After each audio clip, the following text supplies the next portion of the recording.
Hello everyone. Welcome back to another video. Well, today, guys, it was raining outside and it was raining pretty heavily. So I decided to go outside and film for a minute. And as I was feeling the rain, I hear the abundance of rain. For some of you that's been walking upright before God is getting ready to do the miraculous. He's getting ready to set you up. Glory to God, hallelujah. I hear the abundance of rain.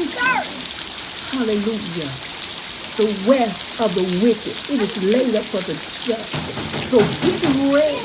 I don't know who it's for.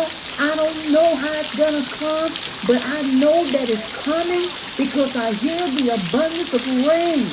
Hallelujah. Glory to God.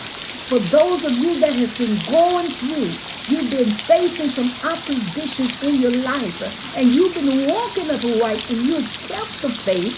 God is getting ready to show his hand mightily unto you. Glory to God. And the rain was coming down and it was coming down. And that lets me know that this thing that God is about to do is about to blow your mind. Oh my God. So get ready because there's a wealth transfer that's getting ready to take place and hit your life.